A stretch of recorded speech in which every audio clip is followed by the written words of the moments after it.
याद रखना दोस्त, जहां पर आपकी हिम्मत टूट जाए ना, वहीं से इतिहास रचने की शुरुआत होती है। उड़ान अगर पंखों से होती ना, तो मयूर सबसे ज्यादा ऊपर उड़ता।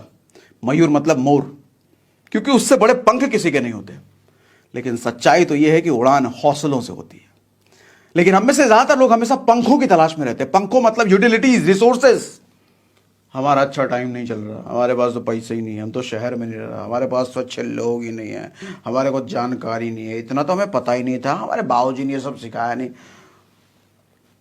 हम हमेशा पंखों की तलाश में रहते हैं। हमारे को ऊंचा पंख मिले तो मैं उड़ना शुरू करूं। ये सच्चाई कुछ और है। पंखों की जरूरत ही नहीं है सर।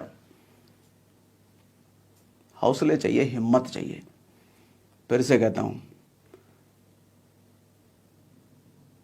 ताकत और हिम्मत में हिम्मत सर्वोपरि है, ताकत हमेशा बाद में आता है। आज जिंदा इंसान का सबसे बड़ा कब्र है आलस। जो आदमी आलस से गिर गया ना, उसको सांसें रुकने के इंतजार करने की जरूरत नहीं है मौत के लिए। वो मर चुका है, उसका बस शरीर चल रहा है, सोच मर चुकी है उसकी। कामयाब नहीं हो सकता वो, कहीं पहुंच नहीं सकता वो, क्योंकि वो आलस से गिर गया है। और जिंदा आदमी का कब्र है आलस। ध्यान रखो दोस्त, जो आदमी खुद से हार गया ना, एक चींटी भी उस पर चढ़कर राज करती है। लेकिन जो आदमी खुद से नहीं हारा, पूरी दुनिया मिलकर भी उसे नहीं हरा सकती। और रास्ते कभी बंद नहीं होते, रास्ते कभी खत्म नहीं होते। बहुत सारे लोगों को मैं रोते हुए देखता हूं, सर मैं तो ये काम कर रहा था, ये काम ही बंद हो गया सर, कंपनी बंद हो गई सर, अब मैं क्या करूं सर, लॉस हो गया सर बिजनेस में। उसी वक्त मन करता है मुझे भी राणा वाला भाला वाला कहीं मिल जाए, इसके मुंह में भोंक दूं मैं। अरे शरीर सलामत है, उम्र बचा हुआ है, ऐसी कौन सी चीजें दोबारा खड़े नहीं कर सकते तुम।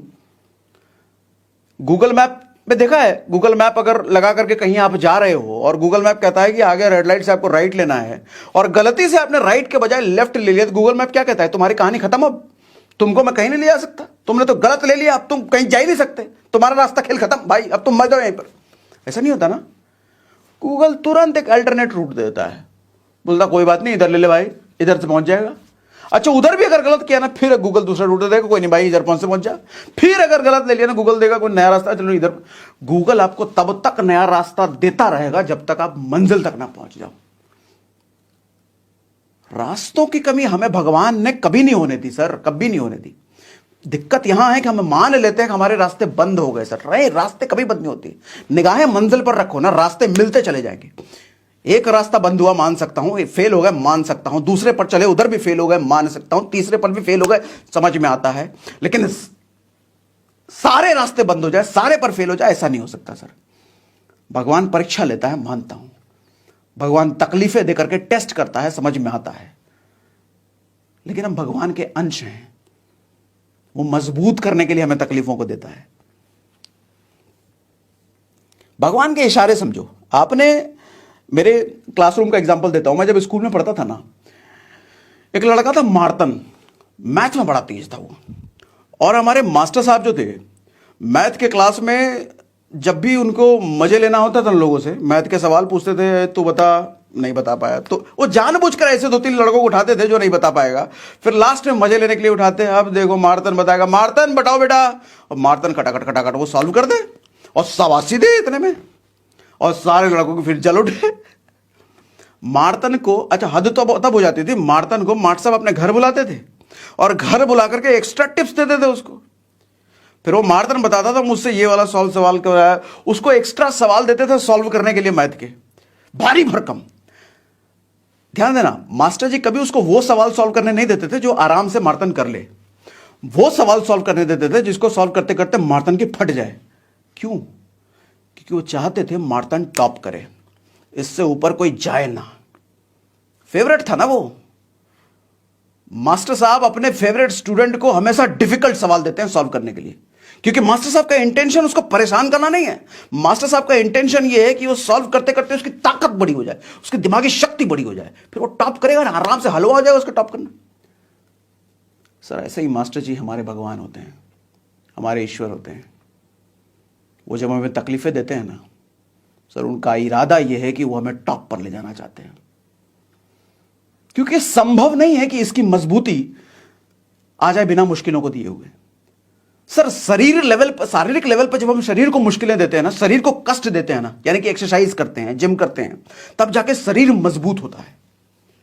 जिस आदमी ने कभी शरीर को कष्ट नहीं दिया ना सर, वो डायबिटीज, अस्थमा और पता नहीं किस किस चीजों का मरीज मर जाएगा सर। 70-80 साल की उम्र नॉर्मली अभी है, लेकिन वो 40 साल में मर जाएगा बीमारी से, जिसने शरीर को कष्ट नहीं दिया। और जिसने अपनी जिंदगी में कष्ट नहीं देखा, वो जिंदगी में आगे कैसे बढ़े? भगवान चाहता है तेरे को आगे ले जाए, इसलिए तो कष्ट देता है। और तुम कष्ट में फैल जाते हो, मेरी किस्मत खराब है, मेरा टाइम खराब, मुझे मेरे भगवान में ना, मेरे बचपन से किस्मत खराब है, मेरी कुंडली खराब है, पंडित जी को दिखाऊंगा। फिर आप एस्ट्रोलॉजर के पास जाओगे, अंगूठी लेना है, पंडित जी कहेगा तुम्हारा बृहस्पति भारी है, बुध हल्का है और मंगल टेढ़ा है, शनि भाई इधर है उधर है, 5-10 रुपये 5-10 हज़ार ऐड लेगा आपसे, आप हंसी खुशी दे बुते हुए। प्रकृति को समझो सर, तकलीफें आती मजबूत करने के लिए, दैट्स ऑल। इसके अलावा कुछ नहीं है। टेंपल रन खेला ना, मोबाइल में आता था टेंपल रन। पहला वाला लेवल कितना आसान होता था बच्चों की तरह। फिर पहला लेवल अगर आपने जीत लिया, जैसे मास्टर साहब, अगर आपने एक लेवल का मैथ सॉल्व कर दिया तो मास्टर साहब दूसरे लेवल का मैथ देते थे, दूसरे लेवल का भी सॉल्व कर लिया, तीसरे लेवल का मैथ देते थे। मतलब तकलीफें, डिफिकल्टीज वो बढ़ाते हैं मास्टर साहब। क्यों? क्योंकि दिमाग और मजबूत हो, सोचने समझने की रीजनिंग कैपेसिटी और बढ़े।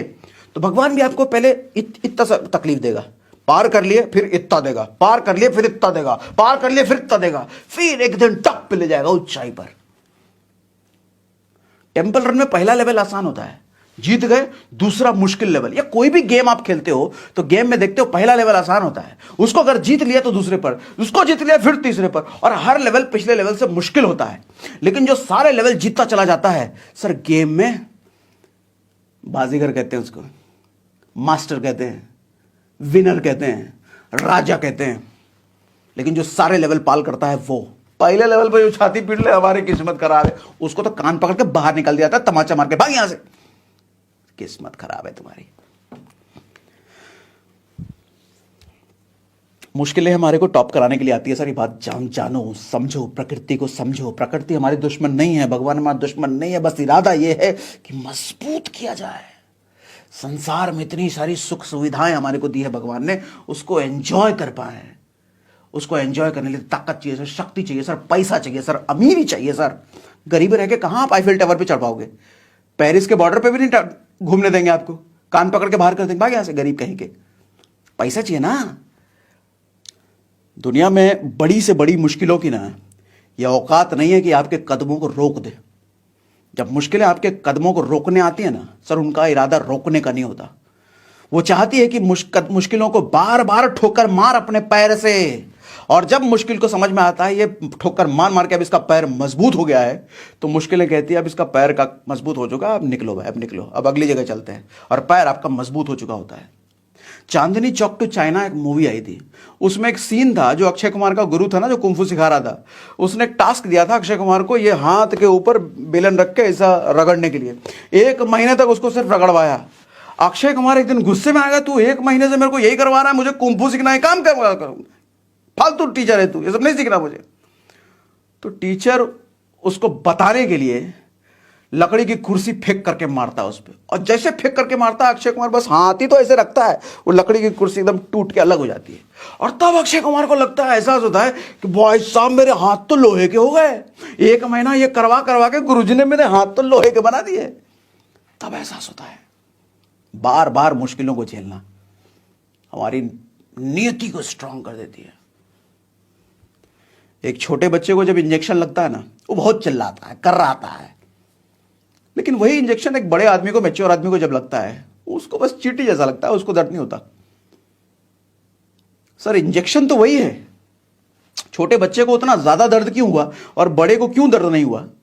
क्योंकि छोटे बच्चे के मसल्स कमजोर हैं, उसके टिश्यूज वीक हैं, सॉफ्ट हैं। वही इंजेक्शन उसके लिए एकदम तलवार की तरह लगता है। लेकिन बड़े आदमी का टिश्यू स्ट्रांग हो चुका है, मसल स्ट्रांग हो चुका है। इसी तरीके से जो आदमी बार बार परिस्थितियों को, उल्टे सीधे परिस्थितियों को झेलते हुए जब आगे निकलता है ना, उसके लिए मुश्किलें नॉर्मल लगती है। वो प्रॉब्लम आए ठीक है देख लेंगे यार, ये प्रॉब्लम आए ठीक है देख लेंगे, वो निपटाता हुआ चला जाता है।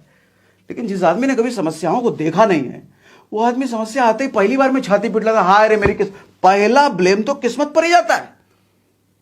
पता नहीं किस्मत है भी कि नहीं है, किस्मत खराब, भाग्य खराब, फिर हाथ दिखाने चले जाएंगे, ऐसे हाथ काट दे उसका, हाथ दिखाने जाएंगे।